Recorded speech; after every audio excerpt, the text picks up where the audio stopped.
Hello guys, welcome back to my YouTube channel. मेरा नाम है आमिर और आप लोग देख रहे हो स्कूल ऑफ सिविल।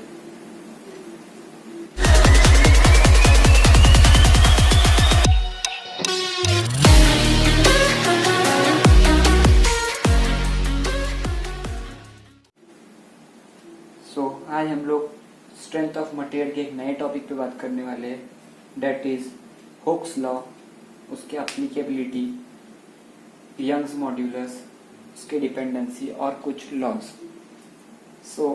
अगर आप लोग मेरे चैनल पे न्यू हैं तो प्लीज़ मेक श्योर कि आप जो पार्ट 1 एंड पार्ट 2 आया है उसको देख ले, सो दैट इस वीडियो में आने वाली जो कुछ भी टर्मिनोलॉजीज है तो आप लोगों को उसके बारे में पता चल जाएगा।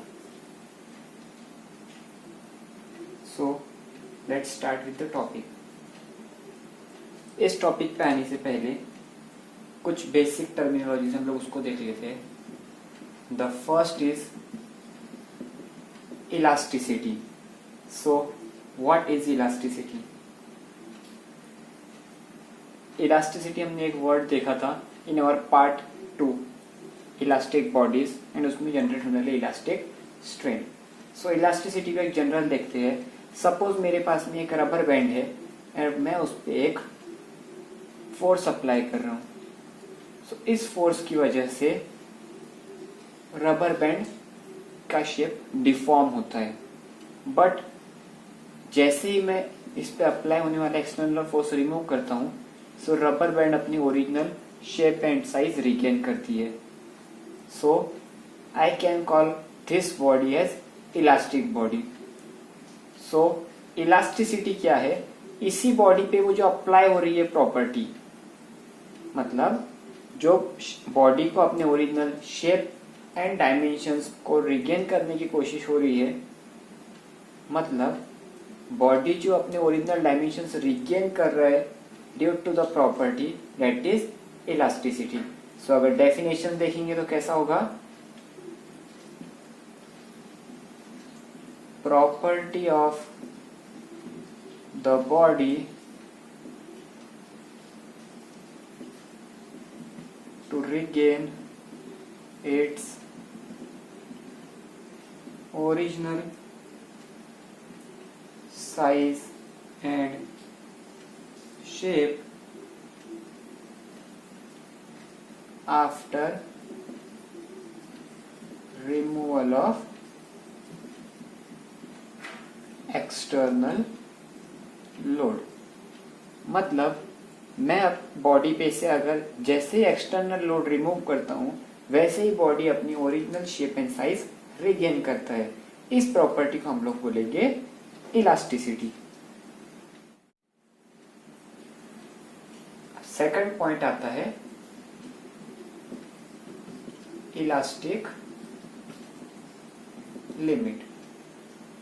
सो नाम से हम लोग कुछ समझ सकते हैं। इलास्टिक लिमिट मतलब उस बॉडी पे जब तक हम लोग एक्सटर्नल फोर्स अप्लाई करेंगे, सपोज ये एक बॉडी है, इस पे मैं एक एक्सटर्नल फोर्स अप्लाई कर रहा हूँ, तो एक लिमिट तक वो बॉडी डिफॉर्म होगी एंड अपने original shape and size regain करेगी।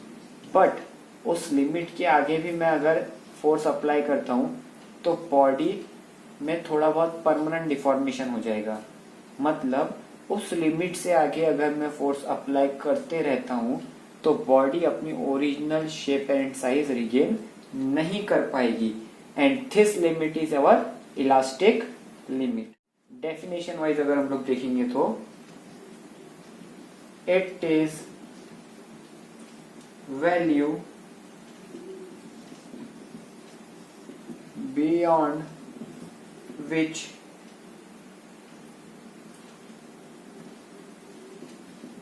material cannot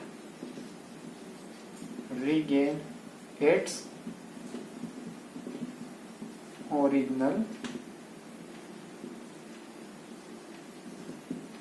dimensions।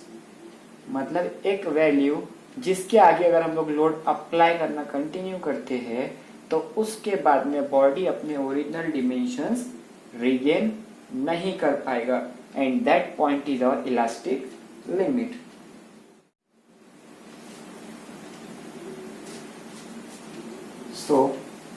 Now moving towards the main topic, that is Hooke's law. ये बहुत ज़्यादा इम्पोर्टेंट टॉपिक है आपके यूनिवर्सिटी पॉइंट ऑफ व्यू से भी as well as competitive exam point of view से भी। सो देखते हैं ये लॉ क्या है। सो सबसे पहले जनरल अगर हम लोग देखेंगे इस लॉ के बारे में, तो ये क्या बोलता है कि अगर आप किसी बॉडी पे फोर्स अप्लाई कर रहे हो, कब तक? उसकी इलास्टिक लिमिट तक, मतलब जब तक बॉडी अपने original shape and size regain कर सकती है, उस कंडीशन तक आप जो फोर्स अप्लाई कर रहे हो, in this condition stress is directly proportional to strain. Hooke's law का स्टेटमेंट है कि जब तक आप फोर्स अप्लाई कर रहे हो up to its elastic limit, in this condition stress is directly proportional to strain. आपको डेफिनेशन में बताया है अप टू इलास्टिक लिमिट, मतलब beyond elastic limit Hooke's law is not applicable. So एक पॉइंट आप लोगों को ध्यान रखना है that beyond elastic limit Hooke's law applicable नहीं होगा।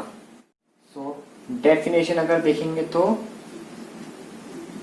Hooks law states that when load is applied, condition क्या है हमारी? With in elastic limit. ये बात आपको ध्यान रखनी है कि लोड जो अप्लाई हो रहा है कहाँ पे हो रहा है? With in elastic limit. तो इसमें क्या होने वाला है फिर? Stress is directly proportional to strain। Equation wise अगर हम लोग देखते हैं तो कैसा रहेगा? Stress is directly proportional to strain। अब स्ट्रेस एंड स्ट्रेन क्या है? सो अगर आप लोगों को इसकी ब्रीफ इंफॉर्मेशन या फिर ब्रीफ नॉलेज चाहिए तो स्ट्रेस के ऊपर हम लोगों ने पार्ट 1 वीडियो बनाया है एंड स्ट्रेन के ऊपर पार्ट 2 वीडियो बनाया है। सो प्लीज एक बार वो दोनों वीडियोस देख लीजिए सो दैट आपको एक ब्रीफ आइडिया आ जाएगी what is stress and what is strain. तो स्ट्रेस और स्ट्रेन डायरेक्टली प्रोपोर्शनल है। सो एक जनरल आइडिया देख लेते हैं स्ट्रेस और स्ट्रेन क्या है। So stress is your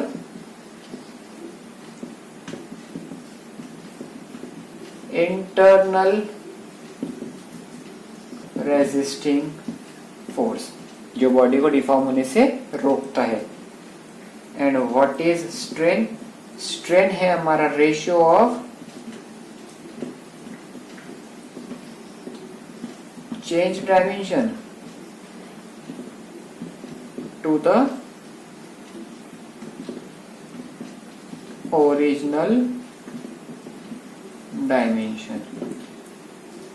okay, so अगर हम लोग देखते हैं stress is directly proportional to strain.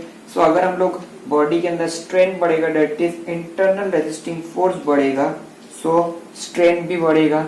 अब ये चीज कब तक होगी? अप टू इलास्टिक लिमिट, और इलास्टिक लिमिट तक होगी तब तक हमारा हुक्स लॉ अप्लीकेबल है। एंड जैसे ही वो इलास्टिक लिमिट के आगे जा रहा है, so our Hooke's law is not applicable in that condition. Equation देखते हैं हुक्स लॉ की। So stress is directly proportional to strain. अब किसी भी इक्वेशन से अगर हम लोगों को एक प्रोपोर्शनल की साइन हटानी होती है तो हम लोग क्या करते हैं? एक कांस्टेंट ले लेते हैं। Therefore stress is equals to strain into constant. ये प्रोपोर्शनल की साइन हटाने के लिए हम लोगों ने यहाँ पे कांस्टेंट लिया। So what this constant is? this constant is nothing but your Young's modulus of elasticity. Young's modulus of elasticity कहीं तो भी वर्ड सुना हुआ है. पार्ट 1 थर्मल स्ट्रेसेस में हम लोगों ने देखा था फॉर्मूले के अंदर E, that is Young's modulus of elasticity. So अब हम लोगों ने यहाँ पे देखा कि यंग्स मॉड्यूलस ऑफ इलास्टिसिटी कैसे आया. सो इसके बारे में थोड़ा डिटेल देखते हैं. सो अभी हम लोगों ने यहाँ पे देखा था कि यंग्स मॉड्यूलस ऑफ इलास्टिसिटी क्या है. Stress is equals to strain into Young's modulus that is E. So अब अगर हम लोग इसको E के फॉर्म में लिखेंगे तो it will be stress divided by strain. So अब यंग्स मॉड्यूलस ऑफ इलास्टिसिटी क्या है. It is the ratio of stress to the strain. Units देखते हैं अगर तो stress is given in newton per mm square whereas strain is unitless quantity. So therefore हमारी Young's modulus of elasticity की unit क्या आती है. Newton per mm square. Now हम ये देखते हैं कि यंग्स मॉड्यूलस ऑफ इलास्टिसिटी किन चीजों पे डिपेंड करता है. So number 1 it will depend on nature of material. So अब Young's modulus of elasticity किस पे डिपेंड करेगा. So the basic first is nature of material. अब मटेरियल किस टाइप का है उस पे हमारा Young's modulus of elasticity depend करता है. अगर हमारा मटेरियल हार्ड है so the value of E will be maximum. और अगर हमारा मटेरियल स्ट्रॉन्ग इनफ नहीं है सो E की वैल्यू क्या होगी. कम हो जाएगी. Second dependency is manner in which body gets deform. मतलब बॉडी के डिफॉर्मेशन का मैनर देखते हैं. अब डिफॉर्मेशन क्या है. Deformation is my strain. So इसका मतलब क्या होता है. अगर स्ट्रेन ज्यादा रहेगा. अब हमारा रेशियो क्या है मॉड्यूलस ऑफ इलास्टिसिटी का. Stress divided by strain. अब अगर स्ट्रेन ज्यादा रहेगा तो E की वैल्यू कम हो जाएगी एंड वाइस वर्सा. अगर स्ट्रेन कम रहेगा तो E की वैल्यू ज्यादा हो जाएगी. ये क्यों होगा. बिकॉज स्ट्रेन हमारा है डिनोमिनेटर में.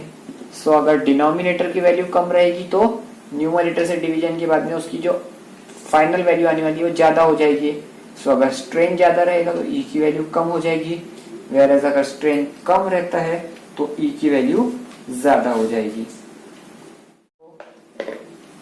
सो हम लोगों ने यहाँ 2 पॉइंट्स देख लिए. That is first is Hooke's law and second is Young's modulus of elasticity. Now third point is modulus of rigidity. अब मॉड्यूलस ऑफ रिजिडिटी क्या है. ये एक रेशियो है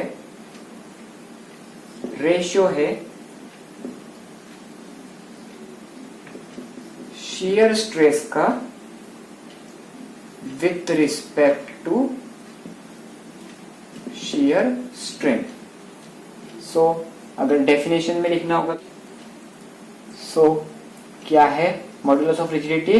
it is the ratio of shear stress to the shear strain. अब अगर इसका हम लोग देखते हैं कि ये डिनोट कैसे होता है. सो shear स्ट्रेस टाउ से डिनोट होता है whereas shear strain is given by phi.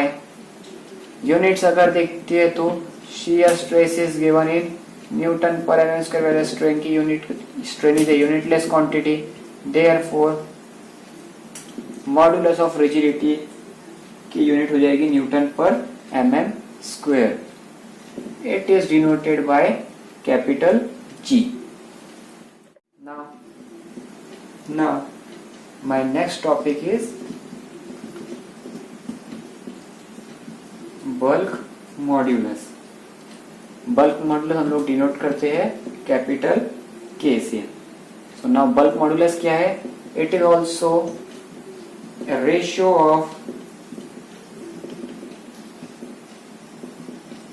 Normal stress to the volumetric strain. हम लोग डिनोट करते हैं कैपिटल के से. सो नॉर्मल स्ट्रेस हम लोग डिनोट करते हैं सिग्मा से, where as volumetric strain is given by EV. Units देखते हैं अगर तो stress strain is a unitless quantity, therefore bulk modulus जो हमारा कैपिटल के है उसके mm स्क्वायर.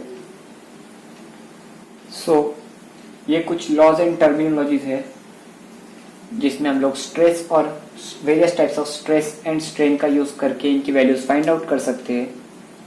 सो अगर आप लोगों को मेरा वीडियो पसंद आया है तो please press the like button and share this video with all your friends. So मिलते हैं नेक्स्ट वीडियो के साथ.